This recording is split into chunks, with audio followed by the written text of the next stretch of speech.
I want to tell you when you shouldn't fast.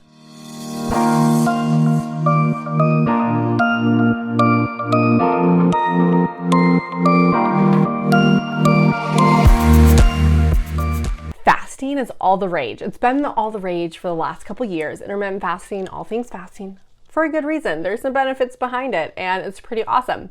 But there's groups of people that should not consider doing any type of longer term fast right now.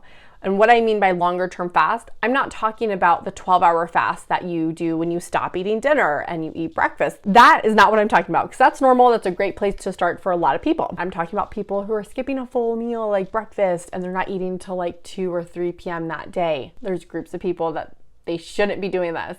So I want to share those groups of people with you. Are you ready? So group number 1 is pregnancy and breastfeeding. This one's pretty obvious. In this season of life, we are not going to be restricting or trying to time our food. We are just fueling up our body because you are growing a freaking awesome little human. So we want to make sure that we are nourishing mama and baby. And then with breastfeeding, being too restrictive and skipping meals can diminish your milk supply, the amount, and then also the nutrient density. Obviously, with a little bit of less food means that you're not going to be getting the nutrition that you need, because breastfeeding, you actually need to eat a tad bit more than your normal to help with milk supply.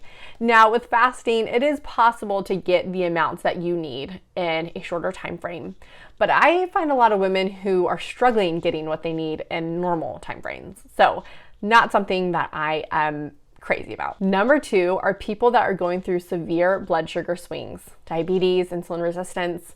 Now, hey, there are some studies that show fasting is really beneficial for blood sugar and insulin, but I think it depends on where the person's at in their journey, because they can also be going through severe blood sugar dips and obviously high as well. And we don't want that, because that can leave them feel crappy, shaky, having those low blood sugar symptoms. So a lot of women that we see that are going through insulin issues and blood sugar issues, they work best with balanced, consistent meals versus skipping a whole meal. Because, and this ties into my next one, cortisol, your stress hormone, is there to help tap into your liver and muscle glucose stores in case you don't eat. That's what brings it out, to maintain your blood glucose. So not only are you having to tap into your adrenals and your cortisol to make this happen, it's just very stressful on the body. And we want to ensure that you are getting that glucose and that fuel, the right amount, the right balance with diet and food. When your blood sugar gets a little bit more balanced and you're a little bit better, then you can try longer term fasting if you want. If you're also on certain medications, it might be required for you to eat. Certain insulin or blood glucose lowering medications need you to eat, or you will also be getting hypoglycemic conditions. Number 3 are people that are very in high stress, HPA dysfunction, adrenal issues.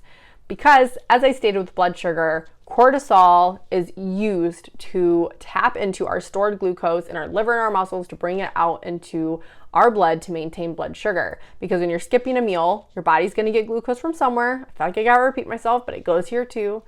And when you're high stress, we don't want to put this whole other stressor on top of the body of whatever you might be struggling with that's leaving you with high stress. We want to calm you down and try to lower cortisol as much as possible if it's high.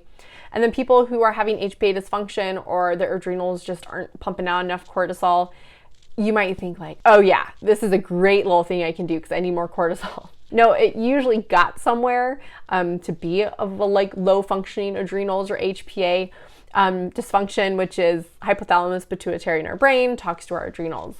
We want to make sure that your body is calm and cool, and skipping meals usually isn't ideal in a situation like this. And I actually found a meta-analysis, which is basically a study that brings together all different studies, and it showed that caloric restriction and also fasting does increase serum cortisol levels. My next group of people is anyone who's under 18, because guess what? You are not in the season of life to restrict food. You have a lot of hormone changes and you have a lot of growth demands, and a lot of this population is very active. They're in sports. Now, I'm not talking for every single kiddo or teenager, but a lot of them are, and what they do need to be focused on is real wholesome foods, not restricting. My other group of people are going to be women who are struggling with irregular cycles. Sex hormones are pretty downstream, which means there's a lot that affects them before your progesterone and estrogen and testosterone gets all crazy. There's things like your thyroid and blood sugar balance and adrenal issues, and maybe you're restricting food too much. These are the things that are going to affect your period cycle. And pretty much everyone I listed, I talked about before in the other population. Fasting's not the solution here. If blood sugar imbalance is really causing you irregular cycles, obviously fasting's not an issue here. If high stress is causing you to have irregular cycles, fasting is not the solution here as it increases cortisol. If you are severely restricting just food in general, you might be eating 3 meals a day, but you're just not eating enough, and that's affecting your cycles. Well, furthering restricting, taking out a full meal is not ideal. So if you are having an irregular cycle, I encourage you to step back and take a look at the big picture and see what you can find. But fasting is not the solution. And my last group of women and men are going to be people who struggle with a history of eating disorders. Whether you're in recovery or current, adding on to fasting can be a trigger for a lot of people, as it can be very restrictive and push them backwards in their recovery. We don't want that. We don't want to backward engineer what they're trying to learn of how to fuel their body and just understanding how their body works. Fasting's not ideal here. And if you're in any one of these categories, you're probably thinking, I thought fasting was the end all be all, and that was the thing I need to be doing to get to my unicorn health goals. No, there's a very good happy medium, and our team of dietitians would love to walk you through that so you can reach your health goals, start feeling your best without any unicorn supplement or lifestyle gimmick that there is. So go to our video description, book a free call with me so we can get you set up with one of our dietitians to help you reach your health goals.